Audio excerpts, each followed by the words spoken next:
Hola, bienvenido. Es un gusto tenerte aquí con nosotros una vez más. El tema de hoy es signos y síntomas. Aprenderemos un poco más de estos y cómo diferenciarlos, lo cual es importante para emprender con las demás actividades que conlleva la semiología médica. Entonces, a comenzar. Recordemos que en el video anterior hablamos tan solo un poquito sobre los signos y síntomas. Ahora ampliaremos estos conceptos y sus derivaciones.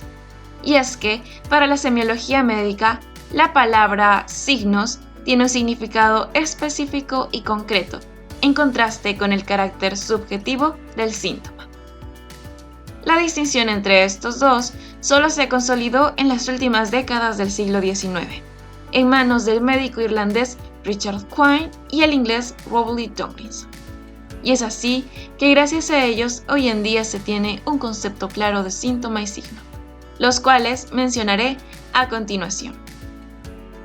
Los síntomas son las manifestaciones visibles de la enfermedad.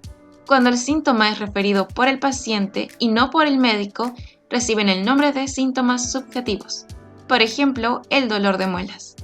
Por el contrario, cuando es observado por el facultativo, recibe el nombre de síntoma objetivo. Por ejemplo, la hipertrofia gingival. El concepto de signo es de mayor comprensión y amplitud que el de síntoma. Llevan en sí un análisis mental. Es por tanto aquello que podemos ver y palpar. Por ejemplo, las cifras elevadas de la presión arterial o la tumoración en la cara anterior del cuello. En resumen, para entender estos dos conceptos, un signo clínico es un elemento clave que el médico puede percibir en un examen físico. En cambio, los síntomas son los elementos subjetivos percibidos por el paciente. Ahora vamos a hablar del dolor. Esta es una experiencia sensorial y emocional desagradable. El dolor viene a ser el motivo más frecuente de consulta, sobre todo cuando es intenso, persistente o recurrente. Para evaluar el dolor va a ser necesario realizar la historia clínica completa, la cual debe ser de forma clara, organizada, concisa y lógica. En cuanto al interrogatorio, debemos analizar las actitudes, conductas y reacciones emocionales del paciente, tener en cuenta aspectos como el tono de su voz, la expresión facial y la gesticulación. En cuanto al examen físico exhaustivo, se deberá realizar una inspección general y local, la palpación profunda y superficial, la percusión torácica y abdominal. También se puede hacer métodos complementarios como las radiografías y endoscopías. Algunas de las preguntas del interrogatorio deben ser: ¿cuál es la frecuencia del dolor? Se debe preguntar si es continuo, intermitente o si es breve y rápido. También se debe preguntar ¿dónde se localiza? El señalamiento del dolor es necesario para su comprensión. El paciente lo puede señalar en su cuerpo, describirlo o, si es un niño, dibujarlo. Ahora, según los cuadrantes, según la zona donde nos señala el paciente, vamos a saber de qué se trata. Por ejemplo, si se trata del epigastrio y si irradia en el dorso, podemos sospechar de una enfermedad pancreática. Si tiene dolor en flancos, podemos sospechar que son los riñones. Ahora, otra pregunta: ¿cuáles son las posibles causas? Tal vez ya tiene antecedentes con una cirugía o una enfermedad crónica. También se debe preguntar qué intensidad tiene. Aquí nuestro paciente puede describir su dolor en una escala numerada de 0 a 10. Ahora, en cuanto al dolor psicógeno, a estos pacientes se le debe creer su petición de alivio y deben ser interrogados y examinados. Se va a requerir mucha paciencia y comprensión porque son personas que han sufrido. Deben tenerse en cuenta la depresión, los trastornos de sueño, la preocupación, también problemas dolorosos que provienen de la niñez y la adolescencia, como son el abuso sexual, sobreprotección y violencia familiar. Bueno, ahora en cuanto a la fiebre, este es el aumento de temperatura corporal normal que se produce debido a una reacomodación del centro termorregulador. Ahora, si la temperatura está sobre 37,5 centígrados de temperatura axilar, podremos hablar de fiebre. En cambio, si sale de 37 a 37,5, podemos hablar de una febrícula. Ahora vamos a ver algunas diferencias entre fiebre e hipertermia. La fiebre es el aumento de temperatura controlada por el centro termorregulador. En cambio, una hipertermia es un aumento de temperatura sin que exista un punto de cambio de balance térmico hipotalámico. Ahí uno se pregunta, ¿por qué tengo fiebre? Si no tengo nada, no tengo gripe, no tengo una infección, no debería tener fiebre. Entonces esto puede ser por exceso de producción de calor. Esto se da mayormente por el calor ambiental excesivo. Ahora, diferencias entre fiebre e hiperpirexia. En la fiebre, la temperatura suele ser de menos de 41 centígrados. Hay sudoración, hay ritmo circadiano, responde antipético, mecanismo fisiológico y el aumento de temperatura puede ser un efecto beneficioso. Ahora, en la hiperpirexia, la temperatura es mayor a 41 centígrados. No hay sudoración, no hay ritmo circadiano, no responde antipético, falla la pérdida de calor y el aumento de temperatura es incontrolado, así que produce un daño orgánico. Ahora, en la anamnesis, siempre en la enfermedad actual hay que ver el tiempo de evolución. Si la fiebre es aguda, va a estar de 2 semanas. O si es crónica, va a estar más de 2 semanas, como la osteomielitis. Ahora, en su forma de inicio, puede ser insidioso. Esto quiere decir que es persistente, inicia de manera leve, tiene una elevación progresiva. También puede ser de inicio brusco, que quiere decir de la noche a la mañana te aparece la fiebre. Bueno, en cuanto a los tipos de fiebre, puede ser una fiebre intermitente. Quiere decir que te da y no te da. En la mañana te da y en la noche se te va. También puede ser la fiebre remitente, que es que sube y ya no baja, pero esto es muy raro encontrarla. Y si disminuye un poquito, un máximo de 0,6 centígrados. También está la fiebre recurrente terciana. Esta se da cada 3 días. 3 días te da, 3 días no te da. Esto se da en caso de la malaria. También está la fiebre ondulante.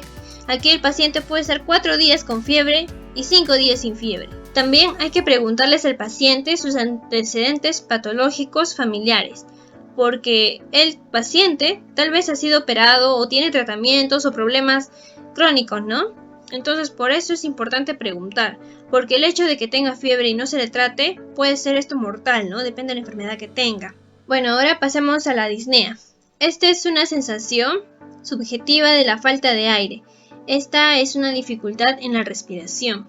La disnea aguda es un inicio de los síntomas en horas a días y la disnea crónica se presenta con síntomas de más de 3 semanas de evolución. En la parte clínica es importante diferenciar en primer lugar si la disnea es de origen respiratorio o cardíaco. También hay medidas generales para tratar la disnea, como son la administración de oxígeno, la ventilación mecánica si lo requiere, mantener la vía aérea permeable, adecuada hidratación, garantizar acceso venoso, evitar medicación depresora del sistema nervioso central.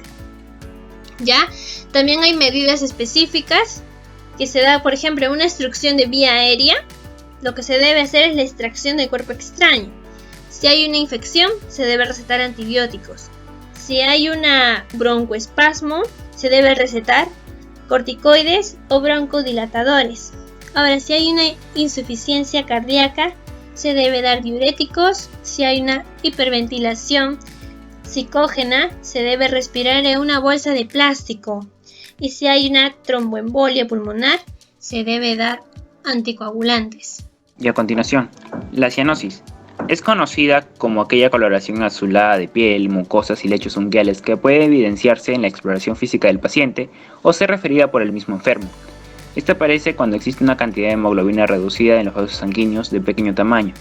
La evidencia clínica de cianosis se presenta en términos generales cuando existen 5 gramos o más de hemoglobina o de derivados de hemoglobina por 100 mililitros de sangre. Esta hemoglobina desoxigenada tiene un color azul oscuro púrpura que se transmite a través de la piel. La cianosis se puede subdividir. Cianosis central, cuando existe una saturación de la sangre arterial o un derivado anómalo de la hemoglobina, en la que se ven afectados los labios, lengua, piel y mucosas. Esta puede ser causada por una disminución de la tensión del oxígeno, una hipovolemia pulmonar o un cortocircuito arteriovenoso. La cianosis periférica se debe a la pérdida de velocidad del flujo sanguíneo en una zona determinada del oxígeno de la sangre arterial, con una saturación normal, más típico de extremidades como lo son los dedos y las uñas. estas causadas por una estasis venosa, una reducción funcional u orgánica del calibre en la microcirculación. También se conoce la cianosis mixta. Ocurre cuando la cianosis central se adjunta a la periférica, causada por una insuficiencia cardíaca congénita grave. También podemos tener en cuenta las alteraciones de la hemoglobina, es decir, alteraciones bioquímicas que impiden la fijación del oxígeno con este pigmento. Estas son causadas por la metahemoglobinemia, sulfahemoglobinemia o una intoxicación exógena. La pérdida y el aumento de peso. En estas dos situaciones encontramos variantes involuntarias de las que pasa un ser humano. Empezamos con la pérdida de peso. La pérdida de peso involuntaria es aquella que se produce cuando una persona no está haciendo dieta o intentando perder peso, dado que en cualquier persona se presentan ligeras oscilaciones de peso a lo largo del tiempo, por ejemplo durante una enfermedad. Los médicos no suelen comenzar a preocuparse hasta que se pierde más de 4 o 5 kilos, en personas a menudas, el 5% de su peso corporal. Esta pérdida de peso puede ser un signo de trastorno físico mental grave. Además de la pérdida de peso, pueden presentarse otros síntomas como pérdida del apetito, fiebre, dolor o sudores nocturnos, causados por la enfermedad subyacente. Entre algunas causas encontramos que es muy a menudo la pérdida de peso que se debe a que la persona ingiere menos calorías de las que su cuerpo necesita. En caso de un aumento del apetito, las causas no reconocidas más comunes vendrían a dictarse como el hipertiroidismo, una diabetes no controlada, trastornos que causan mala absorción o una disminución del apetito con causas no reconocidas como los trastornos mentales, dado la depresión. Puede darse también el cáncer, efectos secundarios de los fármacos o drogadicción. Algunos signos de alarma que se tienen que tener en cuenta incluyen la fiebre y sudoración nocturnas, el dolor óseo, la dificultad respiratoria, tos y expectoración de sangre, sed excesiva y aumento de la micción, dolor de cabeza, dolor en la mandíbula al masticar y o alteraciones de la visión de la nueva aparición. Otro factor importante es el aumento de peso involuntario. Este se define cuando uno aumenta de peso sin proponérselo y no está comiendo ni bebiendo de más. Entre sus causas encontramos el aumento de peso por el metabolismo. Tal se reduce a medida que usted envejece. Esto puede causar aumento de peso si come demasiado, consume los alimentos equivocados o no hace suficiente ejercicio. Los medicamentos también pueden causar aumento de peso. Aquellos como las píldoras anticonceptivas, los corticosteroides, algunos fármacos empleados para tratar el trastorno bipolar, la esquizofrenia y la depresión, algunos fármacos empleados para tratar la diabetes.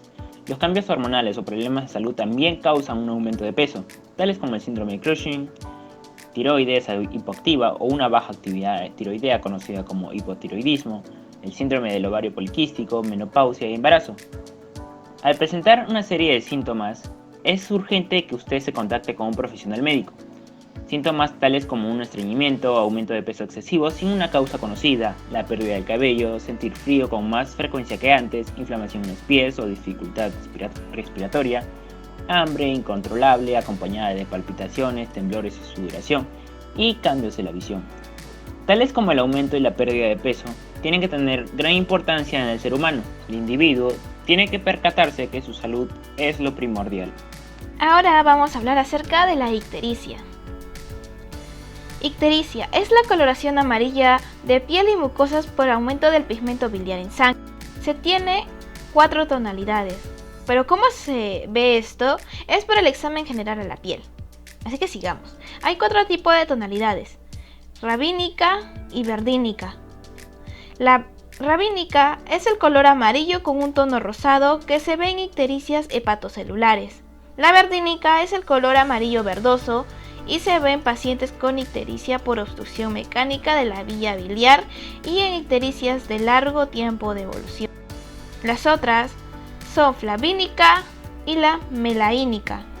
La flavínica es de color amarillo pardo que se ve en anemias hemolíticas. La otra es de un amarillo oscuro y se puede ver en ictericias prolongadas. Hablemos un poco de la fisiopatología. En esta imagen lo tienen muy bien resumido, pero les voy a hacer una introducción. El hematíe tiene una vida media de 120 días. Luego, mediante un proceso de envejecimiento, va a ir perdiendo su capacidad funcional y va a ser captado por el sistema retículo endotelial, fundamentalmente en el vaso, donde comenzará el proceso de destrucción y metabolización de sus diferentes componentes, entre ellas la hemoglobina. Con esta imagen se pueden orientar mucho mejor. Sigamos. La pseudoictericia. La pseudoictericia es producido por otra razón que no sea la bilirrubina, sustancias químicas de color amarillo. Entre ellos está el comer vegetales ricos en caroteno, como es la zanahoria, o el abuso excesivo del consumo de huevos. También está el déficit funcional hepático, que disminuye la formación de vitamina A. Simiodiagnóstico. ¿Qué se podría sospechar con una ictericia? Hemólisis, enfermedad de Gilbert, por inmadurez enzimática, ictero del recién nacido, hepatitis, cirrosis, drogas, cálculos y neoplasias. Edema. ¿Qué es edema? Es el plasma intersticial que ocupa los espacios intercelulares, se encuentra patológicamente aumentado. El edema puede ser de causa renal, cardiovascular, hepática, nutricional y localizada. Semiotecnia y semiodiagnóstico. Vamos a tener dos, mediante la inspección y la palpación. Inspección. Alteraciones morfológicas de la región edematosa. Aspecto especial de la piel de la región edematosa. Si es rubicundios, vasodilatación activa. Si son blancos, vasoconstricción capilar. Azul o violáceos. Cianosis. Bronceado, aumento de la melamina. Color de la piel edematosa. Palpación. Aquí se puede saber la extensión. Si está extendido por todo el cuerpo y cavidades, se llama anasarca. Temperatura. Por lo general, la temperatura en la región edematosa es disminuida debido a la compresión del líquido. Sensibilidad. Si hay dolor o no. Consistencia. Si es blando o no. Humedad. Con frecuencia la sudoración de la zona está ausente. Gracias a la palpación de Godet, por así decirlo, es la depresión esférica que deja el dedo al comprimir la región edematosa firmemente con el dedo índice sobre el plano óseo, como en la región malleolar, la cara interna de la tibia a la región sacra. Al retirar el dedo, su huella persiste más o menos, produce si el edema es o no intenso. Mixedema. El tejido celular subcutáneo se encuentra infiltrado por una sustancia dura y elástica de naturaleza mucoide que se presenta en el hipotiroidismo. Se distingue del edema porque no produce Godet, producido por la falta o el déficit de hormonas tiroideas. Astenia. ¿Qué es la astenia? Se considera como la pérdida de energía, la ausencia total de fuerza con sensación subjetiva de cansancio o debilidad que les impide realizar esfuerzos que hacían anteriormente. La etiología es variada y también los grados de severidad. Grados de severidad. Astenia ligera. Curso de varias enfermedades. La astenia moderada suele ocurrir en enfermedades metabólicas. Astenia intensa, donde la severidad del cuadro clínico puede invalidar al paciente. Diagnóstico semiológico, procesos cerebrales, alteraciones psiconeuróticas y frecuente en personas de hábito asténico. Anemias. Hipoxemia es la causa fundamental de la astenia. Trastornos del metabolismo. La hiperlipidemia es la causa fundamental de astenia, desequilibrio hidromineral por la hiponatremia o hipopotasemia, endocrinopatías, hipoglucemia, menopausia, hipotiroidismo. Diagnóstico semiológico por infecciones, tuberculosis pulmonar, procesos anarcoproliferativos y la hipotensión arterial mantenida y edad senil. Hemorragia. ¿Qué es? Un trastorno que se caracteriza por la excavación de la sangre del tejido vascular. Por lo tanto, la hemostasia es el mecanismo defensivo cuyo objetivo es el de instruir de forma voluntaria las lesiones vasculares para evitar la pérdida de sangre. Se presenta fuera del cuerpo, con cuando la sangre fluye por aberturas naturales como la nariz, oreja, boca, etc. o dentro del cuerpo como una hemorragia interna. Entonces, ¿cuánto es el tiempo de sangrado? Duque nos afirma que el tiempo normal es inferior a los 5 minutos, pero Ivy nos dice que el tiempo normal es inferior a los 8 minutos, pero en caso que se observe una hemorragia por más de 15 a 20 minutos, llamar o acudir a un especialista es mejor. Es por ello la importancia de la anamnesis, ya que la anamnesis nos permitirá averiguar si el proceso es hereditario o adquirido. A su vez, en la exploración física estará encargada de atender las lesiones hemorrágicas cutáneas y mucosas. La forma de diagnóstico es con pruebas de laboratorio. En la odontología se puede apreciar en la exodoncia. Esta se podría dar posterior o durante la intervención quirúrgica. Y otro son los traumatismos, ya sea golpe en la nariz dental o zonas próximas a la del diente. Continuando, tenemos al prurito. Es un hormigueo o irritación de la piel que puede ocurrir en todo el cuerpo o solamente en un lugar específico. Las causas pueden ser la piel seca, dermatitis, sarna, quemaduras, cicatrices, etc. También tenemos los trastornos nerviosos como la diabetes, pinzamiento de nervios y culebrilla.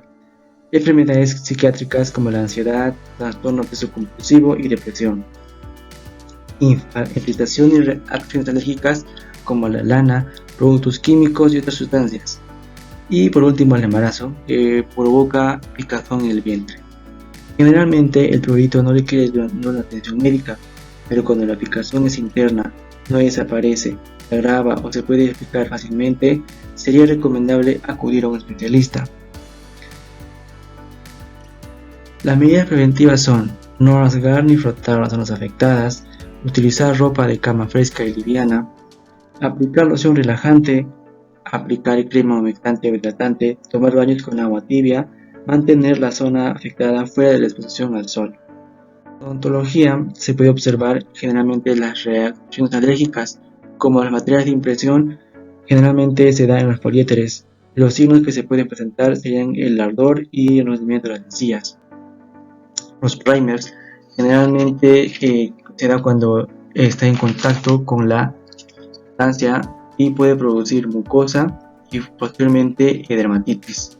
Las resinas, ya sean acrílicas o compuestas, estas pueden desatar de reacciones alérgicas en la mucosa oral.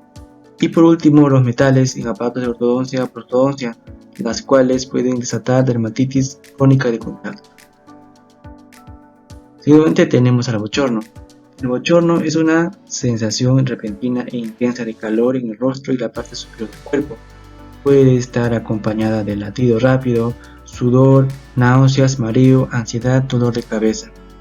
Muy importante saber, los bochornos son síntomas de la menopausia y que no son señal de un problema médico, sino una respuesta normal de los cambios naturales de tu cuerpo. Los bochornos suelen mejorar o desaparecer al cabo del primer o segundo año después de la menopausia.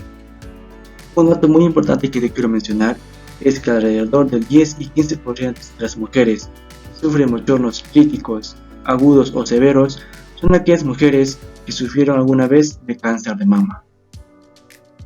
¿Cómo controlar o reducirlo? Te doy aquí los consejos. Evitar el consumo de tabaco, reducir la ingesta de alcohol, tomar un baño relajado con agua fría, evitar el estrés, realizar una actividad física y sobre todo una alimentación saludable y balanceada. Los tratamientos alternativos como los médicos, una de las conocidas es la terapia de manejo hormonal, los antidepresivos y las pastillas anticonceptivas ingestadas antes de la menopausia. Y por último, existen productos naturales que podrían ayudarte, como sería el vinagre de manzana, que equilibra el metabolismo, la salvia, que activa la circulación sanguínea, y la linaza y la soya. Hola mis estudiantes de todo el Perú, yo soy Stephanie Orio y nos encontramos aquí en tu programa Aprendo en mi Jato. Ahora sí, vamos a empezar con nuestras clases. Exploración física. Vendrían a ser los procedimientos clínicos aplicados al paciente. previamente entrevistado, con la función de reconocer la existencia de alteraciones físicas o signos que podrían haber sido producidos por alguna enfermedad, usando tan solo sus propios sentidos y aparatos a su alcance, como el termómetro clínico, el estetoscopio y el esfigmomanómetro. ¡Más rápido, Tyrone! Mientras se realiza la historia clínica odontológica, se deberán revisar distintas regiones como la cabeza, la cara y el cuello. También se incluye primordialmente la cavidad bucal. Todo esto debe tener un orden lógico, el cual es el siguiente: realizar una exploración general de la zona y posteriormente una exploración minuciosa, de arriba a abajo, de fuera a adentro y de derecha a izquierda.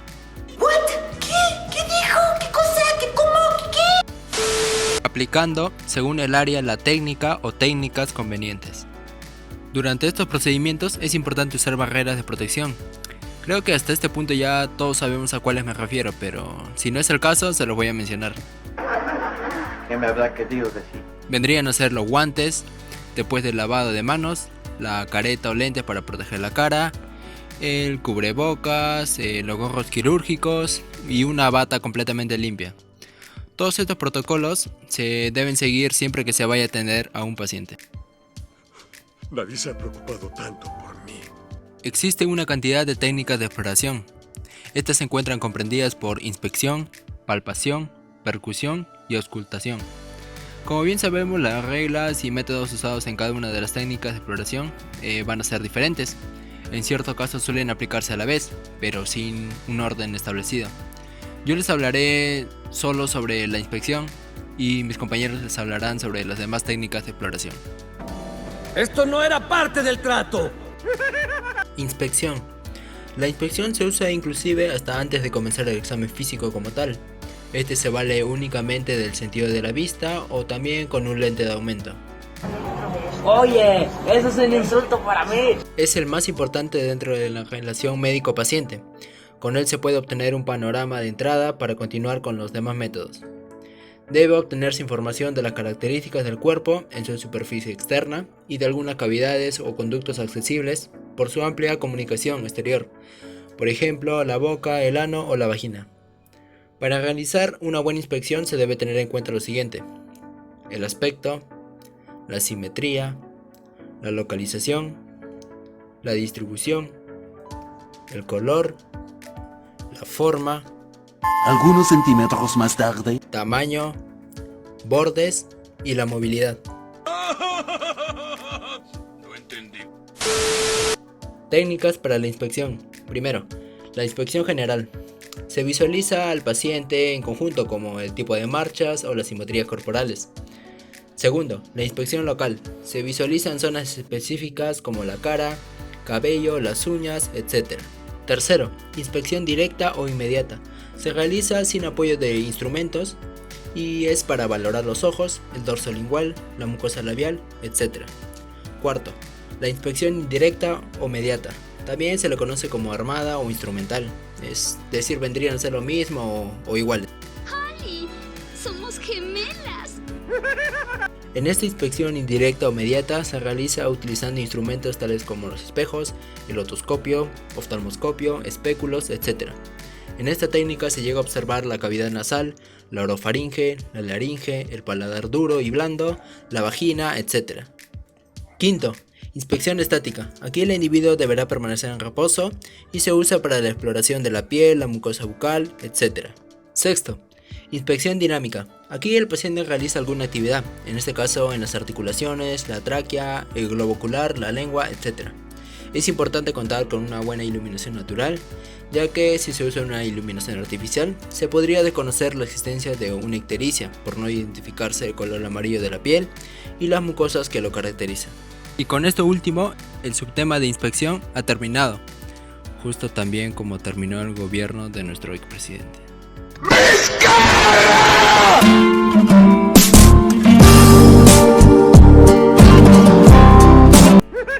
A continuación hablaremos sobre la palpación y la importancia que tiene este examen físico en la práctica odontológica. Primero, debemos hablar sobre el origen de esta palabra. Al igual que la inspección, la palpación es uno de los procedimientos más antiguos de la exploración física. En la antigüedad, Jassus Ruta, médico hindú del siglo V, palpaba rutinariamente el pulso. Pero fue Francisco Hipólito Albertini en el año 1726 quien lo practicó sistemáticamente para el diagnóstico de las enfermedades. Pero ahora hablemos qué es la palpación. La palpación es la apreciación manual de las cualidades físicas de los tejidos, así como su sensibilidad, temperatura, consistencia, forma, tamaño, la situación del dolor y los movimientos reflejos o anormales que se encuentran en el paciente. Y todo esto nos permite evaluar tanto la elasticidad, la humedad y los aumentos de volumen de la región explorada, gracias a la exquisita sensibilidad táctil, térmica, vibratoria y de presión que pueden detectar nuestras manos. Normalmente en la palpación se emplean las manos, usando preferiblemente la yema de los dedos, que es donde tenemos una mayor cantidad de receptores nerviosos y que hace que podamos obtener información de la superficie con mucho más detalle. La palpación de los tegumentos se practica con la mano desnuda, salvo posibilidades de contaminación. Un ejemplo sería el de emplear el dorso de la mano, que es mucho más sensible para detectar los cambios sutiles de la temperatura, en la frente, donde actualmente esta práctica no es recomendable debido a la alta posibilidad de contagio. En cambio, el tacto se realiza con la mano protegida, es decir, con dedos o guantes de goma, estos lubricados para facilitar la penetración, tanto en el tacto rectal como en el tacto vaginal. Las técnicas. Estas las podemos dividir en tres: las monomanuales, las bimanuales y las digitales, donde las monomanuales se realizan con una sola mano. Las bimanuales usan ambas manos, ya sean juntas, separadas, sobrepuestas o yuxtapuestas. También pueden ser digitales si se requiere solo del empleo de uno o varios dedos, como en la palpación del cuello o de los pulsos, como en la cavidad bucal. Por último, hablemos sobre los tipos de palpación. Primero tenemos la palpación directa. Esta se efectúa con la mano directamente sobre el paciente, como viene a ser la encía o mucosa. Intraoralmente, la palpación labial y fondo de vestíbulo es fundamental para reconocer las lesiones como las mucoceles o lesiones induradas, trayectos fistulosos y tumefacciones. También otro tipo de ejemplo es la palpación intraoral sobre el hueso alveolar a nivel de los ápices de los órganos dentarios. El segundo tipo de palpación es la palpación indirecta. Esta se realiza con ayuda de algún instrumento o en zonas que sean inaccesibles para el profesional. Por ejemplo, observaremos la tonicidad y movilidad labial observando el fondo del vestíbulo entre la encía adherida y la encía móvil, siendo esto muy importante para realizar una prótesis mucosoportada. Otro ejemplo lo podemos encontrar en la exploración dental, esto con la ayuda de la sonda exploradora, ya que con esta lograremos encontrar cualquier cambio estructural del esmalte. El tercer tipo de palpación sería la palpación superficial. Este actúa sobre la periferia del cuerpo como en la piel. En el campo odontológico, un buen ejemplo sería cuando el odontólogo se coloca a las 12 del paciente para verificar la funcionalidad de los principales músculos de la masticación, como viene a ser el macetero, el temporal y pterigoideo interno. El siguiente punto es la exploración de la articulación temporomandibular. Esta se localiza por delante del trago, pidiendo al paciente que abra y cierre fuerte en busca de chasquidos y clics, y así observando limitaciones en la apertura de la boca. Otro ejemplo sería analizar y buscar la adenitis o adenopatías, que son las alteraciones en las cadenas ganglionares, y también la palpación del pulso carotídeo. Y por último, la cuarta palpación es la palpación profunda. Nos servirá para verificar el estado de las glándulas salivales como las glándulas tiroideas. Bueno, ahora continuando tenemos la percusión. Bueno, para conocer el origen de esta palabra vamos a tener que retomarnos ya al año 1661 con el austriaco Leopoldo Auenburger, que al observar a su padre a golpear a toneles de vino, como se observa, para hacerse tan vacíos, tuvo la idea, ¿no?, de plasmarla en pacientes y hacer sus patologías o ciertas enfermedades. Y esto lo publicó en latín, en el Inventum Novum, que da a conocer el arte de la percusión, pero no fue hasta 47 años más tarde, en el año 1808, cuando un médico de Napoleón llamado Cobizar la popularizó y ya, él fue el que obtuvo el mayor crédito de esta técnica, ¿no? La definición. Este es un procedimiento de exploración clínica, el cual consiste en dar golpes en la superficie corporal de un paciente. Como se observa en la imagen, por lo general estos golpecitos van a ser de 2 a 3 ya para percibir la vibración y reconocer, ¿no?, qué órgano puede estar dañado y conducirnos, ¿no?, a si tiene una patología o no. El médico percibe esto a través de sonidos o vibraciones en algunos casos, que vamos a ver más adelante. Tendremos principalmente dos tipos de percusiones, la percusión inmediata o directa, o también la mediata o indirecta. Estas van a ser con el mismo procedimiento, usando así las manos. En otros casos ya se usan instrumentos como sería el plexímetro.